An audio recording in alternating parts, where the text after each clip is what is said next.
Talk with Sri. Hey there, this is Srimoy. Welcome to my channel Talk with Sri, and in this video I am going to solve all of your problems about sentence.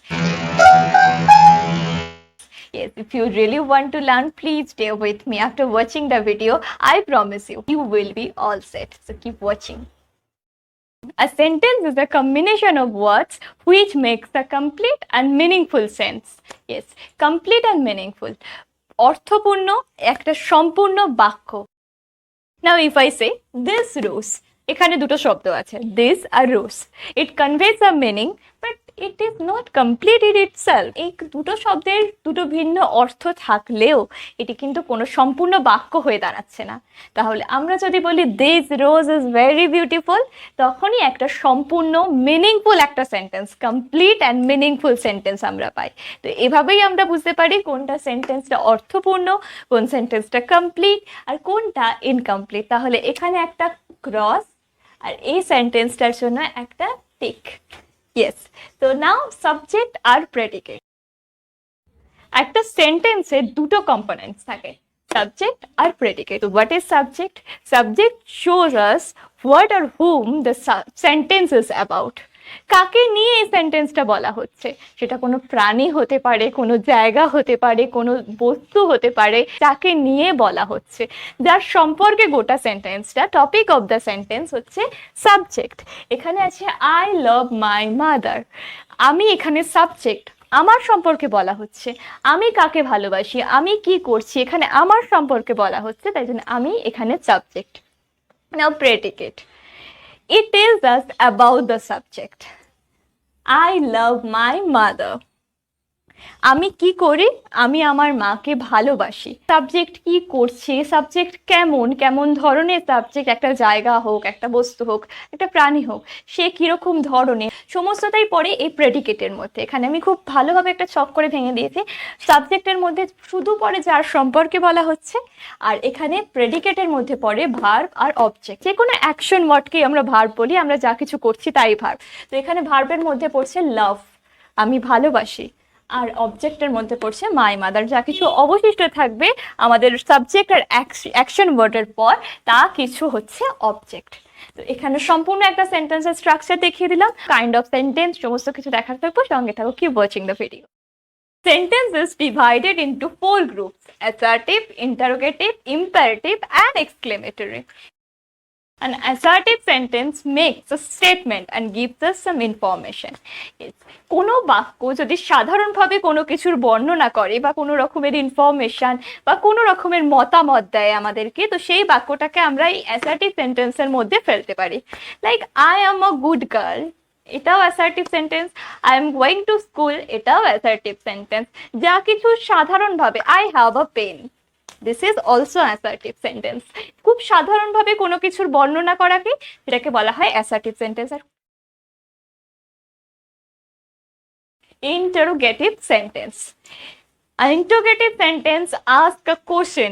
It always asks for information.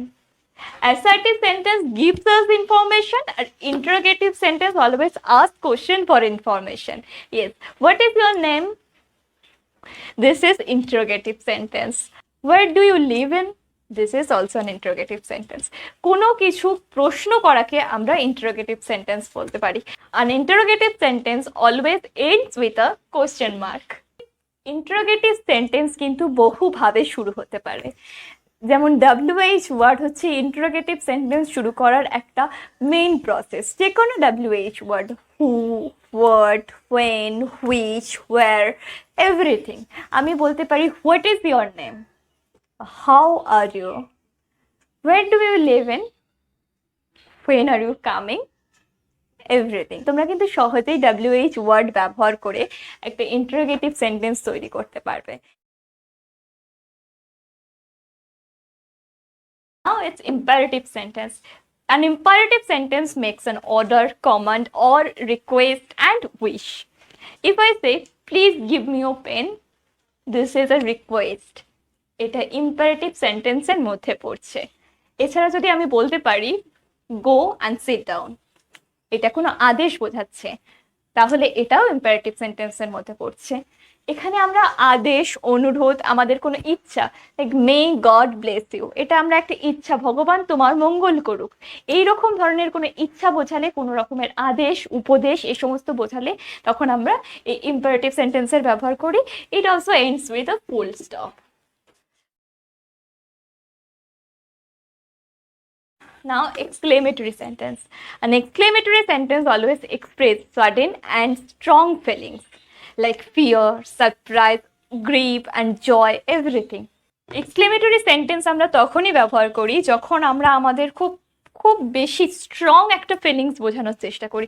আমরা খুব ভয় পেয়ে গেলাম বা খুব বেশি আনন্দ পেলাম, অবাক হয়ে গেলাম, এই ধরনের কোনো অবস্থা বোঝানোর জন্য।